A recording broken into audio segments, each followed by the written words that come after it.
Hello everyone. I am happy कि कुछ students ने फ्रीली अब अपने डाउट्स को पूछना स्टार्ट कर दिया है, बट मेरी भी एक छोटी सी कंप्लेंट है। ये जो आप अपने डाउट व्हाट्सएप पर पूछ रहे हैं, बेटर होगा if you ask it in the comment section on my channel. Anyways, let us begin. Compound A having molecular formula C4H10O is found to be soluble in concentrated sulfuric acid। अब यहां से तो कोई hint मिली नहीं। It does not react with sodium metal or potassium permanganate। तो इस question में कोई ऐसी स्पेशल हिंट नहीं है जो देखते ही हमें कुछ आइडिया मिले। तो थोड़ा बेसिक लेवल से समझने की कोशिश करते हैं। हमें मॉलिक्यूलर फॉर्मूला गिवन है C4H10O। ठीक है, हिंट कुछ भी नहीं है, तो अपने हिसाब से सोच के देखते हैं। अब यहाँ पे एक ऑक्सीजन प्रेजेंट है। एक ऑक्सीजन वाले कौन कौन से फंक्शनल ग्रुप्स होते हैं? तो एक ऑक्सीजन वाला एल्डिहाइड हो सकता है, कीटोन हो सकता है, उसके बाद एल्कोहल हो सकता है और साथ ही साथ ईथर ग्रुप हो सकता है। इन सभी में एक ऑक्सीजन प्रेजेंट होता है। अब इनमें से पता लगाना पड़ेगा कि किसकी पॉसिबिलिटी है। तो फॉर्मूले के अकॉर्डिंग हम लोग चेक कर सकते हैं। 4 कार्बन हैं। अगर हम 4 कार्बन का एसिड चेक करते हैं, सॉरी एल्डिहाइड चेक करते हैं, CH3 CH2 CH2 CHO, तो लेट अस सी हाइड्रोजन यहाँ पर 10 है। 3 + 2 5, 5 + 2 7, 7 + 1 8, इधर तो 8 ही आ रहे हैं, तो एल्डिहाइड नहीं हो सकता। कीटोन चेक कर लेते हैं 4 कार्बन का, CH3 C double bond O CH2 CH3, 3 + 2 5, 5 + 3 8, वहां भी 8 है, हमारे पास 10 है, यानी कि ketone is also not possible. क्या ये 4 कार्बन का एल्कोहल हो सकता है?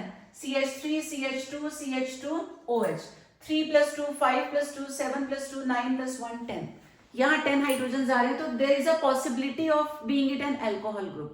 एक ईथर ग्रुप भी हो सकता है, तो CH3 CH2O CH2 CH3, 3 + 2 5, 3 + 2 5, total आ गए 10। तो यानी कि पॉसिबिलिटी है कि ये एल्कोहल हो सकता है और ये ईथर भी हो सकता है। तो यानी कि मॉलिक्यूलर फॉर्मूला सजेस्ट, क्या सजेस्ट करता है? It can be either an alcohol और एन ईथर। अब आगे पता लगाते हैं। अब वो बोलता है it does not react with sodium metal. Sodium metal से रिएक्शन नहीं हो रही। अब अगर ये एल्कोहल होता तो एल्कोहल्स तो सोडियम मेटल से रिएक्ट करते हैं। अगर एल्कोहल होता तो यहाँ तो RONA मिल जाता, हाइड्रोजन यहाँ से अलग हो जाता, बट क्योंकि वो बोल रहे हैं कि does not react with sodium metal, इसका मतलब ये एल्कोहल भी नहीं है। It also does not react with potassium permanganate. अगर एल्कोहल में पोटेशियम परमैंगनेट ऐड करें तो वो तो ऑक्सीडाइज हो जाता है इनटू कार्बोक्सिलिक एसिड, बट ये कह रहे हैं कि इसके साथ भी रिएक्शन नहीं हो रही, तो कंफर्म हो गया कि ये जो है एल्कोहल तो नहीं है। तो लास्ट ऑप्शन हमारे पास बचता है ईथर का, यानी कि दिस इज एन ईथर।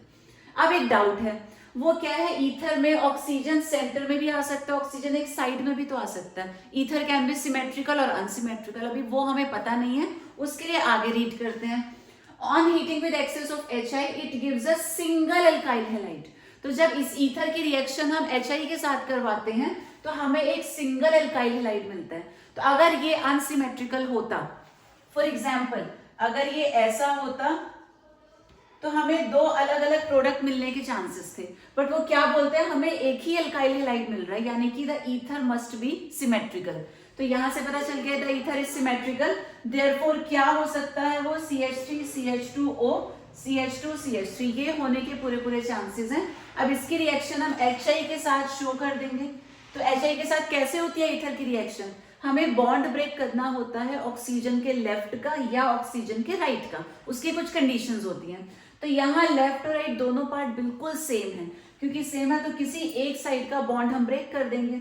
और यहाँ पे H पॉजिटिव है, I नेगेटिव है, यहाँ O नेगेटिव होगा, ये पार्ट पॉजिटिव होगा, तो पॉजिटिव के साथ हम नेगेटिव आयोडीन अटैच कर देंगे, will be getting CH3 CH2I। तो ये जितने पॉइंट्स है ये थ्योरेटिकली आपको थोड़ा सा लिख कर एक्सप्लेन करना पड़ेगा। तो कैसे लिखेंगे? आप यही बोल सकते हैं कि सिंस इट कंटेन्स 1 ऑक्सीजन तो there is a possibility of being it aldehyde, ketone, alcohol और ईथर। बट मॉलिक्यूलर फॉर्मूला से पता चलता है कि it can not be aldehyde और कीटोन, तो it is either an alcohol और एन ईथर, ये हमें पता चला। उसके बाद आप लिखेंगे since it does not react with sodium metal it can not be an alcohol, क्योंकि alcohols react with sodium metal to give out hydrogen gas. It does not react with potassium permanganate, alcohol होता तो it would have been reacted with potassium permanganate, वो oxidise होके carboxylic acid में change हो जाता, but क्योंकि reaction नहीं हो रही तो this also shows that the given compound is not an alcohol. तो फाइनल ऑप्शन क्या है? It is an ether. अब ईथर तो है बट सिमेट्रिकल या unsymmetrical we do not know, वो पता चलता है अगले स्टेटमेंट से, जहां वो बोलते हैं कि on reaction with HI it gives a single alkyl halide. Single का मतलब जो गिवन ईथर है दैट इज सिमेट्रिकल, तो सिमेट्रिकल ईथर हमने ड्रॉ कर दिया, HI के साथ हमने उसकी रिएक्शन शो कर दी, दिस इज इट।